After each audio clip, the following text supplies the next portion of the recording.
the core reason why most of the people who speak about life and creation romanticize it is because they live in an idea, in a fantasy, and they believe in God, and God is amazing, whether their God is Krishna or whatever it is, and everything is amazing. I don't believe in their idea of God. I don't believe in their, it's not that these creatures or these powers don't exist. It's not that. It's that I haven't made the devas into supreme deities. I look at things pragmatically. I'm a practical person. And I see things as they are. This is a machine. Now, it may be a living machine, a very sophisticated machine, and if there is a nodule of power over there and it has a name, you've decided to name it, or it revealed its name because it wanted to, and it says, my name is Brahma. Like, well, great. At the end of the day, it's still a machine. And I have no problem with the fact that it's a machine, but I don't worship a machine. I don't worship anything. I'm a student of life. I want to discover what life is about. And at the end of the day, no matter how deep you want to go, there is somewhere an original beginning. I'm curious about that. I don't need to give it a name. You can. But one thing is for sure. If everything is romanticized and made into something, and it's like, oh, then you're just too busy masturbating your feelings. I'm not in the mood to have feelings. This is not personal. As you can see, does anything in this life approach you personally? Does this law of give and take, is it personal? You owe this. The banker comes, give me the money. It's not personal. So why do you make it personal? When you study how this world operates, you see it's extremely impersonal.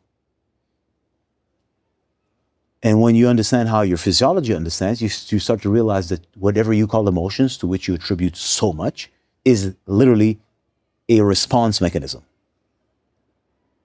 It's a drug that your physiology generates to get you fucking high. And then you want what? You want it again and again and again and again and again and again. It's like that song. Well, that's when you know it's a drug. So when you look at most of the spiritual practitioners, they're junkies. They always want to go right back to the same place and masturbate a certain specific center to have a sensation that they call spiritual and that they call God. But you always have to go back to the same place. Isn't that weird? And why is your God never expanding? Why is it so small? And why is it bound to a feeling? And most of the time, if not all the time, eventually they can't secrete the feeling anymore because something is outgrown it or doesn't believe in it anymore, or literally the center is no longer able to secrete anything more. And I don't know what happened. I don't love Jesus anymore. And then they go through a fucking, what are they going to call this? The end of their, everything in their world's collapsed because Jesus is gone.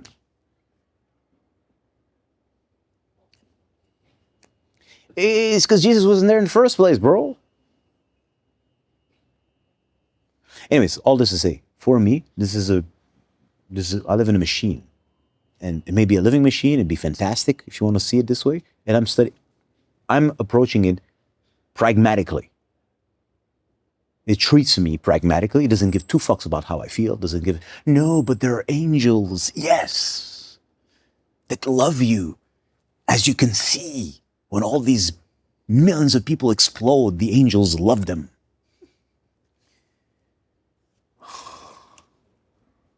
See what I'm trying? See what I gotta deal with? That's why I keep my mouth shut.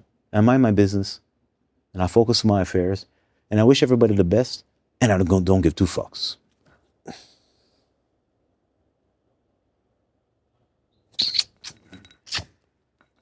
I'll tell you what, the incapacity to be able to bear reality, which is understandable, and as I've said before, even to bear reality, you need help. But let's not go in that direction today. The incapacity to deal with it immediately generates and secretes thoughts, ideas, and fantasies. It's instantaneous. And being that human beings are obviously manufacturers of endless creativity. And you're going to have very smart geniuses like Ye, aka Kanye. So the avoidance to feel pain, aka your reality, no matter how clearly you're able to discern it, generates universes, endless, where you can take refuge. Now, if you want to break down how that layer of the mind operates, we'll do that next time. Or not, some point. But the point is, well, once you understand that mechanism, and people in psychology understand this, at least those who are genuinely in psychology, that's a defense mechanism. Everybody does that. And they want to call that spirituality. And this is not to say that the experiences that they're having are false. But however, is it real? Well, then we have to always come back to, well, what is real? What is real is that I am a soul. But you ain't never seen it. You have seen your wee-wee though. You have seen your mama at some point. You have seen everybody around you. You can feel them. You can touch them. And every single person here is trying to do one thing, always, despite whatever nonsense they're trying to sell you. They're trying to survive. As if they're running away from something. Well, that's the foundation. Like I said, welcome to Earth. If I had a kid, maybe I have, maybe I don't. If I had one, welcome to Earth, motherfucker. Boom. Let's begin. Well, welcome to Earth. I said this in a previous video. You take your console, right? And you enter this game, whatever it's called. What is it called? Grand GPT, right? Something like that.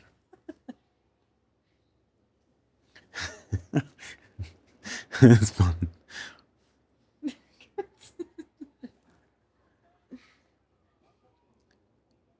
Well, you got to learn the rules of the game. If you learn the rules of the game, you can enjoy the game. For whatever it's worth, you can enjoy the game. You can enjoy it. If you don't know the rules of the game, there's no enjoyment. Humanly, it's not possible. And if you would feel what the character in the game experiences and you don't know how to play, all you're going to have is pain. So I don't care what you want life to be. There's a game. Shouldn't you learn the rules of the game? So when you enter Grand Theft GPT, okay, the game is designed a specific kind of way. I didn't design it. You didn't design it. But why are we... I don't want to kill someone. Then they're going to kill you. But why should it be this way? Because that's the design. No, but I don't believe it should be this way. But that's the design. Well, we're going to go over there. And being that we can play with a bunch of people, and we're going to go over there, and other people like me are going to like create a little bubble where we don't play it like that. In the meantime, the game's coming after you. And eventually shoot down your little barricades and kill you all. Because that's the design of the game. So where is this idea of madness that wants things to be something else than what they are? I don't mind. So my goal is let me study this place. Where am I? And if there was such a thing as a tradition or teachers, I'd like them to tell me the truth. In other words, well, where am I? What's this game about? How does it work? And how do I get through this unscathed? Can I finish the game, in other words? Because every game has a goal. Is there a goal? How do I accomplish it? And let's pretend, because there must be a goal, well, can I enjoy the game? Is it enjoyable? It's obviously enjoyable. Every game is enjoyable. Listen, it's ping pong. It's not for me, right? But if you know how to play ping pong, it's much more enjoyable than when you don't know how to play ping pong. Do I want to play ping pong? No. So, when you know how to play, it will be enjoyable more so than if you don't know how to play. So that would be the function of a teacher. Hello. This is how this place works. No, people don't want it to be the way it is. They want it to be what their imagination is. This place is God and love, and then there's Satan that came and fucked shit up, and we have, in the name of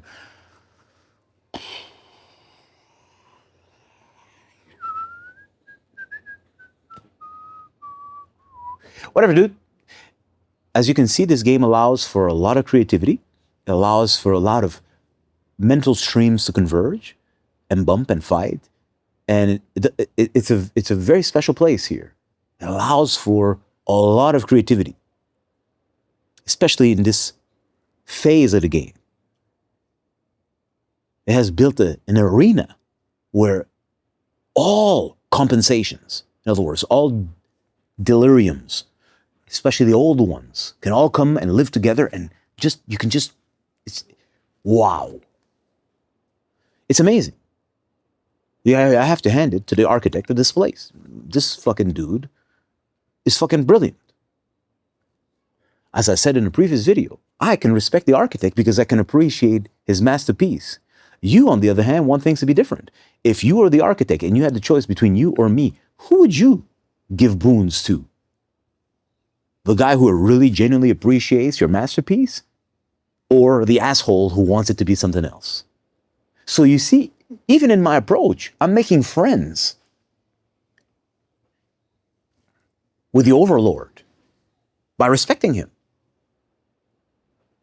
What would I do? Well, I just want to understand where I am and understand the nature of the game so I can operate through it unscathed and avoid unnecessary hardships and problems. And through the process, well, I can't help but notice how this is quite fucking a program. This is quite something. This is what a place. And who's done that? And who's made this? And by which process and how? And with who? What are the agencies? So all through the process, I'm discovering all those things. I'm discovering by what process, the agencies, how, in other words, the how, the agencies. So I'm meeting all these forces because I'm not separate from them. I live in them. Huh? Well, in your humble opinion, a person who comes to power with respect, not let me kiss your ass. No, not please give me. Not, I have repeated a mantra for 2,784 years in order to force you to give me a boon. No, just, this is cool. If you were a power, anyone, and you had an asshole who just kept calling your fucking phone for 7,284 years, that's called a mantra. Give. He's just, fuck you. Stop calling. Who the fuck gave you the phone number? Then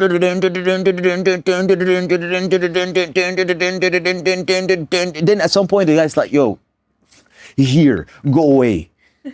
And guess what? I'm gonna spike the boon. I'm gonna punish you. Or just this little simple person who's just appreciating silently, not requesting, not asking, not annoying, just in appreciation.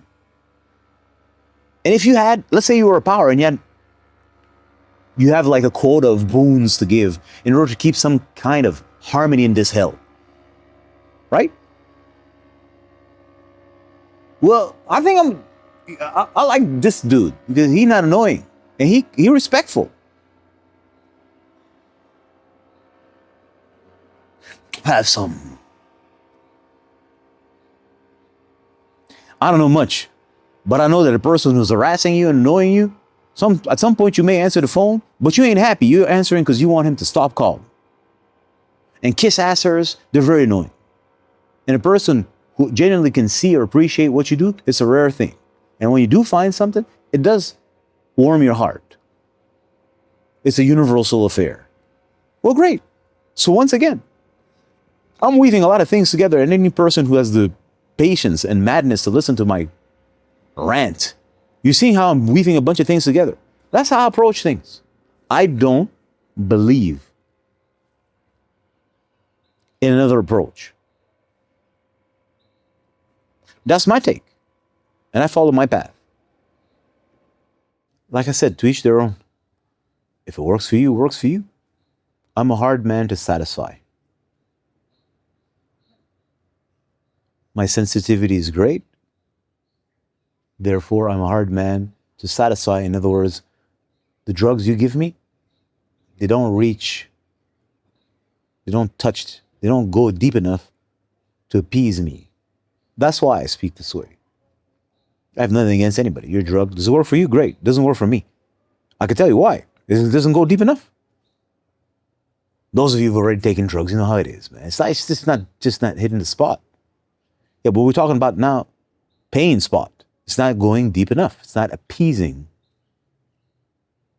profoundly enough. But for some retards, it works.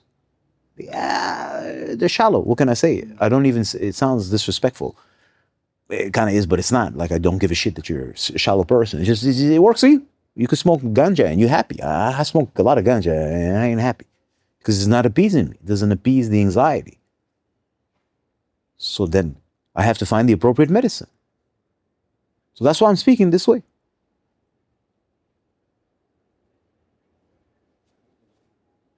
And through the process, because now you're in the field of medicine, right? Because you're looking for the medicine. So you get to study a lot of different kinds of medicine in the marketplace.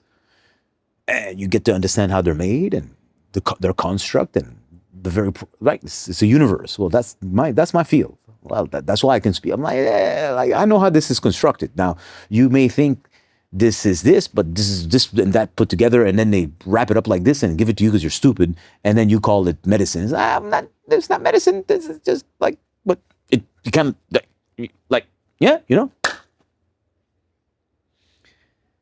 Hare Krishna.